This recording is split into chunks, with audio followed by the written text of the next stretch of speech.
Law enforcement is on this, and we're going to get this guy. I want to again express my confidence in Lieutenant Colonel Bivens and thanks to him for the work that he's doing. We do feel like we've got this suspect contained in an area. We're putting all of our resources on it. All of our assets are being deployed. And I know that this is a moment of deep worry and anxiety all across Pennsylvania, here in Chester County, but particularly in this neighborhood. And I want folks to know that I'm mindful of that. I'm aware that you're concerned, as is the Colonel and the Lieutenant Colonel. And we're doing everything in our power to make sure that you are safe.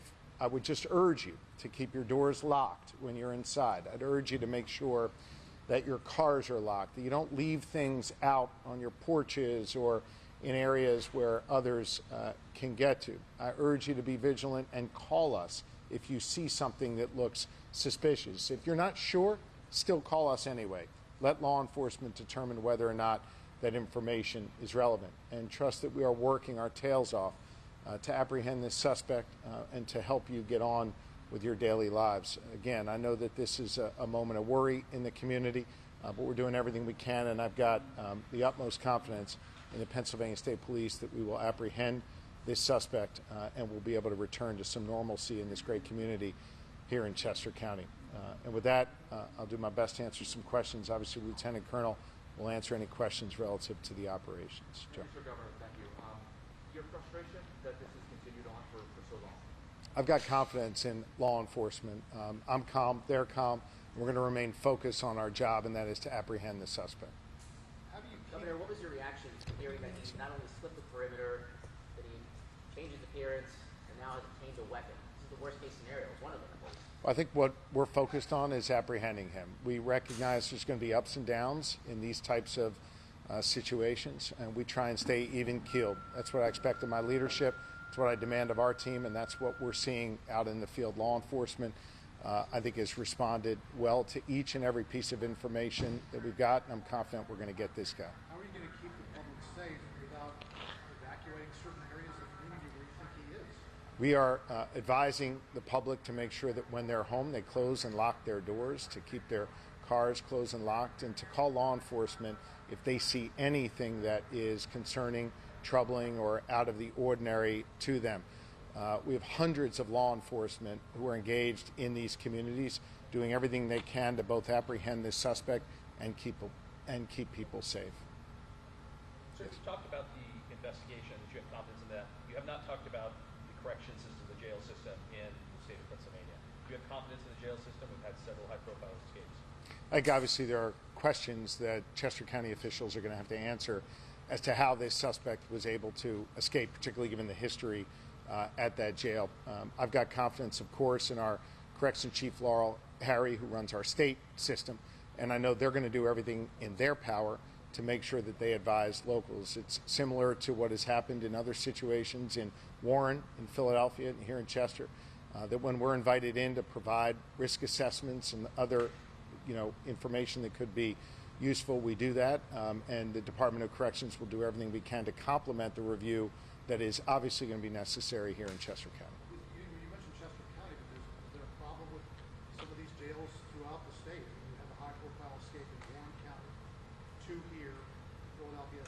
Well, I cited Warren and Chester and Philadelphia as examples where we obviously have to have those reviews. That's going to be conducted at the local level, and our State Department of Corrections will assist in any way that we are invited to assist in. Obviously, here in our system of Commonwealth government, local authorities have oversight over these county jails, but certainly we will be there to assist as needed. I have confidence in our state system, but we want to make sure that we shore up both our state and our county system all across Pennsylvania. Governor, if somebody sentenced to life in prison, should you, and understanding that it's local authority, but should there be some kind of state action to either recommend or move to a state correctional facility sooner? Do you think that's a step that I'll defer to the district attorney for anything specific on this case. Generally speaking, once someone is sentenced, as this individual was, and they're on their way to a state correctional institution, they're in the county jail for a relatively short period of time as they're getting ready to pass on to our state correctional system. Certainly we can review whether or not that policy or that process, I should say, should be updated, but that's a standard operating procedure in our 67 counties across Pennsylvania. And Colonel, we didn't ask you this morning, do you have any, since you recovered the t-shirt and sweatshirt, do you have any idea what he's wearing at this time? The last description we have is that he had no shirt on. We have no reason to believe that he has other clothing immediately accessible to him. Can you talk a little bit about who's paying for this, how much it's costing? Is this the state of Pennsylvania taxpayers that are going to be paying for this? We've got law enforcement from every level working on this. When this process is complete and we apprehend this suspect, which I'm confident we will, we'll be able to provide an accounting as to the total cost and which agencies bear which cost. One more. Do you have words for this? I didn't hear the beginning Do you of have words for this man himself? Do you have a message to anybody who might be considering assisting him?